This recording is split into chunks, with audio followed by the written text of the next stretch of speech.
Halo sobat pencinta Donghua, kali ini kita akan melanjutkan cerita Battle Through the Heavens Benua Kaisar. Cerita dan video ini diambil dari channel Nobarta. Tanpa banyak basa-basi, mari kita simak alur ceritanya.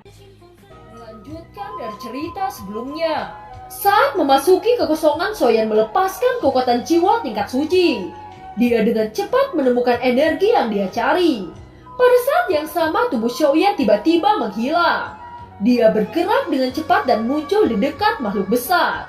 Makhluk besar itu adalah makhluk yang ditemui Xiaoyan saat pertama kali dia tiba di benua Daudi. "Siapa yang berani mengganggu saya?" ucap makhluk besar yang berada di ruang hampa ini. Meski bertahun-tahun berlalu, namun kekuatan makhluk itu hanya sedikit meningkat. Sekarang makhluk itu berada di tingkat Dausian bintang 1. Jika dibandingkan dengan Xiaoyan, makhluk ini seperti tunggangan baginya. Berani-beraninya Anda mengganggu tidur saya. Di sini merupakan tempat kekuasaan saya. Manusia rendahan sangat berani mengganggu saya, teriak makhluk besar itu. Xiaoyan menatap acuh tak acuh ke arah makhluk hampa itu. Dia menampar keras lalu berkata, "Ini adalah hadiah karena Anda hampir membunuh saya pada saat itu," ucap Xiaoyan. Makhluk besar itu yang awalnya dipenuhi dengan kesombongan seketika menjadi takut setelah merasakan kekuatan Xiaoyan. Dia memandang Xiaoyan dengan hati-hati dan memegang wajahnya yang terkena tamparan keras. Tetapi makhluk besar itu sama sekali masih tidak mengenal orang di depannya. "Tuan, apakah Anda ingin mempermainkan saya? Bagaimana mungkin saya mengenal orang dengan kekuatan seperti Anda?"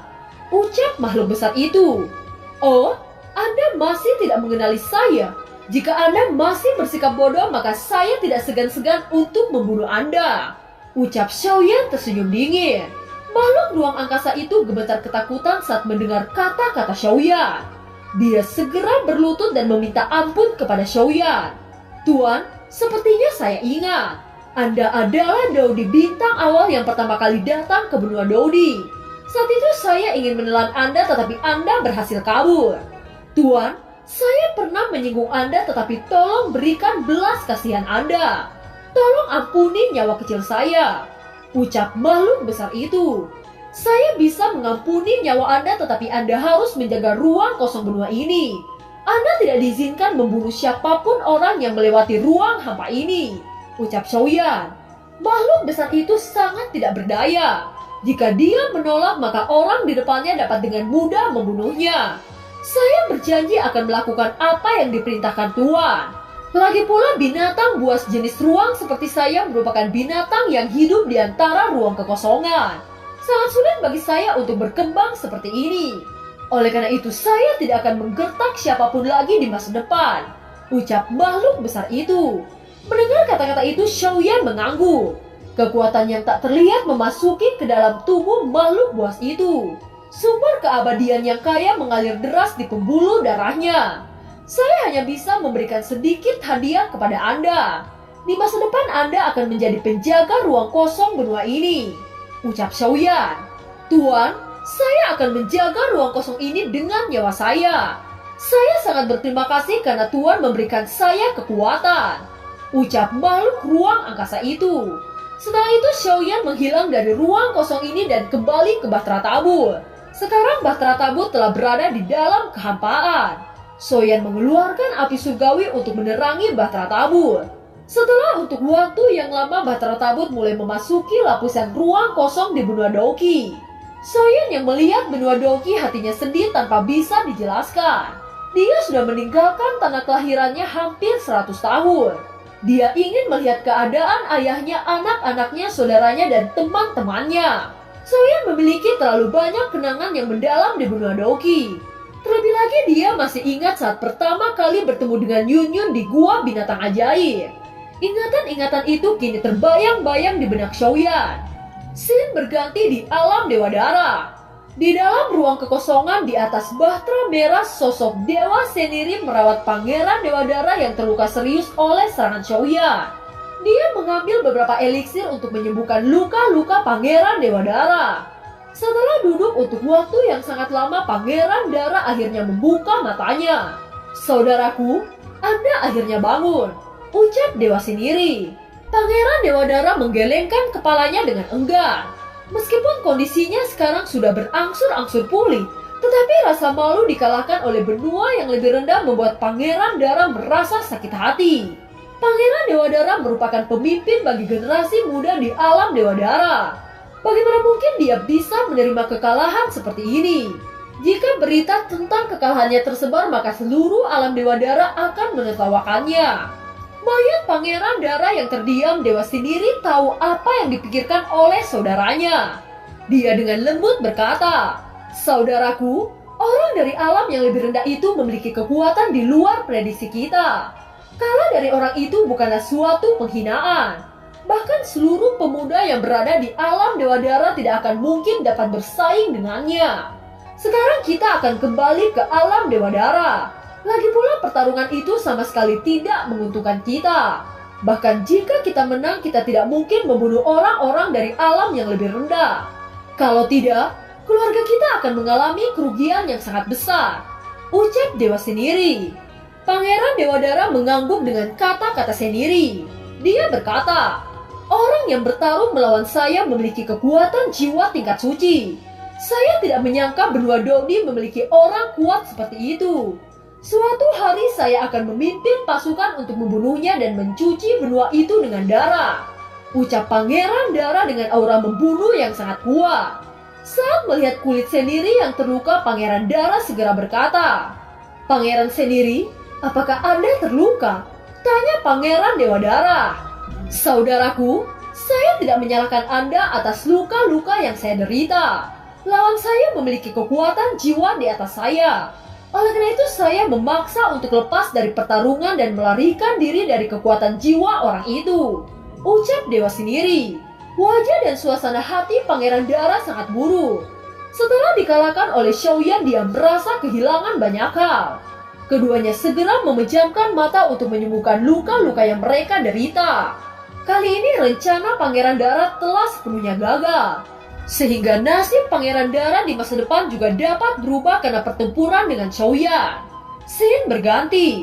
Di Bahtera Tabut, Xiaoyan dan kelompoknya sudah berada di atas benua Doki. Pada saat yang sama, udara di benua Doki mengeluarkan suara gemuruh. Adegan ini menarik perhatian semua orang yang berada di benua Doki. Xiaoyan yang melihat pemandangan benua Doki ini hatinya sangat senang. Sedangkan Xiaozhen dan seluruh kelompok yang tidak pernah diberitahu kemana tujuannya, dia segera bertanya, "Xiaoyan, di manakah kita sekarang?" tanya Xiaozhen dengan penuh minat. "Ini adalah benua Doki. Ini adalah tempat di mana saya dilahirkan. Di sini tersimpan kenangan yang penting bagi saya. Banyak orang-orang yang penting bagi saya yang masih berada di tempat ini," ucap Xiaoyan. "Kalau begitu, mari kita menuju ke tempat tinggal Anda. Saya ingin melihat tempat lahir Kaisar Dou," ucap Xiaozhen. Di sisi lain, dua sosok yang merasa kedatangan benda asing segera terbang dengan cepat. Kedua sosok ini merupakan seorang pria dan wanita. Saat melihat bahtera yang sangat besar, mata kedua sosok segera menyusut. Pria itu segera mengeluarkan penguasa Suan beratnya, sedangkan yang perempuan di bawah kaki terdapat cahaya 9 warna. Keduanya merupakan Xiaoshou dan Xiaolin anak Xiaoyan. "Siapa yang berani memasuki benua Doki tanpa izin?" teriak Xiaolin. Pada saat yang sama, bayangan hitam muncul di depan mereka berdua dan menghempaskan mereka berdua. Mereka berdua mundur dengan kaki terseret di tanah dan menciptakan garis panjang di tanah. "Kakak, saya rasa orang ini sangat kuat. Mari kita serang bersama-sama," ucap Xiaolin. Xiaoshou tidak mendengar Xiaolin saat memandang pria berjubah hitam di depannya. Dia tiba-tiba berteriak, "Ayah, ini adalah ayah. Apakah Anda sengaja menguji kita berdua?" ucap Xiaoshou. Meskipun Xiaoyan menyembunyikan auranya, tetapi Xiaoshou mampu merasakan keberadaan ayahnya. Xiaolin terkejut dengan apa yang dikatakan oleh kakaknya. Dia memandang orang yang berada di depannya. Setelah beberapa saat kemudian dia berteriak, "Ayah, ini memang ayah kita," ucap Xiaolin. Ini benar-benar membosankan bahwa ayah dikenali begitu cepat oleh anak-anak ayah. "Bagaimana cara saya menguji kalian jika identitas saya terungkap?" ucap Xiaoyan. Di sisi lain terdapat orang tua yang mengawasi kejadian ini. Saat orang tua itu melihat Xiaoyan, sudut mulutnya memancarkan senyum bahagia. Orang tua ini merupakan leluhur Xiaoshuan. Bahtera Tabut melayang di atas daratan tengah. Banyak pasang mata yang melihat kejadian ini dengan ekspresi terkejut. Kaisar Yan merupakan topik yang selalu dibicarakan di seluruh benua Doki. Semua orang sangat mengidolakan Kaisar Yan di hati mereka. Sekarang setelah idola mereka datang ke benua ini, bagaimana mereka tidak gempar? Di dalam bahtera, semua orang yang berada di dalamnya keluar satu persatu. Mereka melihat benua ini dengan rasa ingin tahu yang besar. Xiao Shou dan Xiaolin bergegas dan memeluk erat Xiaoyan. Mereka berdua sejak kecil selalu bersama dengan kedua orang tuanya. Orang tuanya sudah sangat lama pergi dan ini adalah pertama kalinya mereka bisa melihat sosok ayahnya lagi. "Ayah, bagaimana keadaan Ibu Sun-er dan Ibu Cailin?" ucap Xiao Shou dan Xiaolin. Setelah mengatakan itu, mereka berdua memandang orang-orang yang berada di belakang Xiaoyan. Tetapi mereka tidak menemukan sosok Cailin dan Sun-er. "Ayah, mengapa ibu tidak datang dengan Anda?" ucap mereka berdua. Xiaoyan menggosok kepala kedua anaknya dan berkata dengan lembut, "Kalian tidak perlu khawatir. Ibu kalian baik-baik saja dan sekarang mereka sudah sangat kuat. Anda bisa pergi ke benua Dodi untuk menemui Ibu Cailin. Dia di sana sangat merindukan kalian. Untuk Ibu Sun-er saat ini dia masih berada di benua yang lebih tinggi. Namun kalian jangan khawatir. Sun-er baik-baik saja dan akan bertemu dengan kalian secepat mungkin," ucap Xiaoyan. Mereka berdua mengangguk lalu berkata, "Kalau begitu kami akan mengunjungi Ibu Cailin secepat mungkin," ucap Xiao Shou dan Xiaolin. Xiaoyan tersenyum dan setelah itu dia menoleh ke samping. Terlihat sosok tua berdiri di sana dengan senyum hangat saat melihat Xiaoyan. Xiaoyan segera bersujud lalu berkata, "Saya menyapa leluhur Xiaoshuan," ucap Xiaoyan. Saat ini suasana hati Xiaoyan sangat senang ketika dia melihat leluhur Xiaoshuan. Leluhur Xiaoshuan sudah sangat membantunya pada saat itu. Sekarang Xiaoyan merasakan energi aura Xiaoshuan sudah mencapai Dodi. Anda akhirnya kembali ke benua ini. Ayo kita pergi ke klan Xiao untuk mengobrol.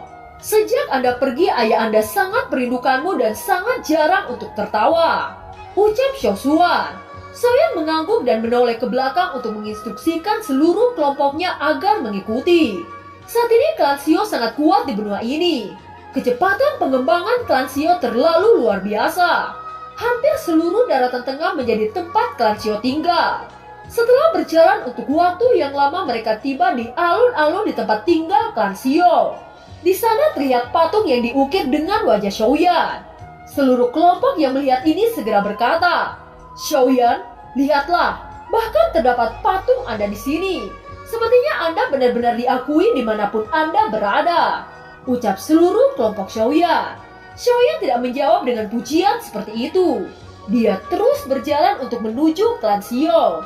Meski sudah puluhan tahun sejak kepergian Xiaoyan, namun begitu mereka melihat sosok yang datang, mereka langsung mengenali wajahnya. Mungkin karena semua orang setiap hari melihat patung ini dan wajah Xiaoyan sudah mengakar di hati mereka. Kemunculan Xiaoyan di benua Doki segera tersebar di antara orang-orang klan Xiao. Pada saat ini banyak orang-orang klan Xiao melihat kedatangan Kaisar Yan. Suara selamat datang Kaisar Yan terus bergemuruh di kediaman orang-orang klan Xiao. Xiaoyan merasa tidak berdaya saat melihat ini. Sorak-sorai terus-menerus menggema di kediaman orang-orang klan Xiao. Mereka semua terkejut melihat pemandangan ini. Di dalam aula utama klan Xiao, tiga sosok segera bergegas keluar. Seorang lelaki tua berlari dengan wajah penuh kegembiraan. Matanya memerah saat dia melihat Xiaoyan di depannya. "Xiaoyan, akhirnya Anda pulang," ucap suara serak Xiaozan, ayah kandungnya. Xiaoyan segera berlutut di hadapan ayahnya. Xiaozan segera mengangkat tubuh anaknya dan memeluknya dengan erat. Pada saat yang sama, Xiaodim dan Xiaoli keluar dari aula klan Xiao. Mereka yang melihat ini segera berteriak, "Kakak laki-laki, ini sebenarnya Anda sudah kembali." Teriak Xiaodim dan Xiaoli segera berlari dan memeluk Xiaoyan dengan erat. Pertemuan keluarga ini membuat seluruh orang sedikit memerah di mata mereka. Sudah bertahun-tahun mereka berpisah dan akhirnya bisa bersatu kembali. Hari ini klan Xiao akan mengadakan perjamuan yang besar. kita akan menyambut kedatangan Xiaoyan, ucap Xiaozan, ayah kandung Xiaoyan. Setelah mendengar ini, seluruh anggota klan Xiao segera menyiapkan perjamuan yang besar. Mereka sibuk menyiapkan segala sesuatu. Scene berganti. Di suatu tempat di atas gunung terlihat sosok wanita cantik berbaju hijau memandang di kejauhan. Mulutnya terangkat dan bergumam. Apakah orang itu telah kembali? Ucap sosok wanita itu yang merupakan Yun Yun. Setelah mendengar kepergian Xiaoyan, dia menyendiri di gunung salju. Sudah bertahun-tahun dia ada di gunung ini. Scene kembali di tempat orang-orang klan Xiao yang terdapat pesta sangat meriah. Semua orang bercanda tawa bersama saat menikmati momen-momen yang indah ini. Xiaoyan berencana untuk menghabiskan setidaknya 1 tahun di benua Doki ini. Dia ingin menikmati banyak waktu dengan seluruh keluarganya. Xiao Xiao dan Xiaolin juga menceritakan tentang Dewa Jinchen kepada Xiaoyan. Saat mendengar cerita kedua anaknya, wajah Xiaoyan berangsur-angsur dingin. Xiaoyan sangat berterima kasih kepada Dewa Kuno Tua Shao telah menyelamatkan kedua anaknya. Terlebih lagi, Dewa Kuno Tua Shao telah memberikan nyala api kepada kedua anaknya. Kalian coba keluarkan nyala api yang ada di dalam tubuh kalian. Ayah ingin melihat kebaikan seperti apa yang diberikan oleh Dewa Kuno Tua Shao kepada kalian, ucap Xiaoyan. Xiao Xiao dan Xiaolin mengeluarkan api di dalam tubuhnya. Nyala api biru membungkus tubuh Xiao Xiao, sedangkan tubuh Xiaolin dibungkus nyala api merah. Begitu nyala api muncul, mata Xiaoyan sedikit menyusut. Dia merasakan kekuatan nyala api yang sangat kuat, bahkan lebih kuat daripada api surgawi. Xiaoyan menoleh ke kedua anaknya lalu berkata, "Nyala api ini sangat kuat. Sungguh tidak terduga bahwa keberadaan dewa sebenarnya mampu menciptakan nyala api selain api surgawi. Dengan kekuatan kalian yang sekarang tidak akan mampu menunjukkan kekuatan sejati dari nyala api ini. Seiring peningkatan kekuatan kalian, maka nyala api di dalam tubuh Anda akan meningkat dengan pesat," ucap Xiaoyan kepada kedua anaknya. Di periode waktu ini, Xiaoyan mencoba membimbing kedua anaknya untuk berkultivasi. Dia sangat senang melihat bakat kecepatan kultivasi kedua anaknya. Dengan Xiaolin dan Xiao Xiao memiliki nyala api yang sangat kuat, Xiaoyan mengajari mereka cara mengendalikan nyala api. Metode pelatihan yang diterapkan oleh Xiaoyan sangat berbeda. Tidak butuh waktu lama, Xiao Xiao dan Xiaolin mahir dalam mengendalikan nyala api. Xiaolin sangat mirip dengan metode pelatihan Xiaoyan.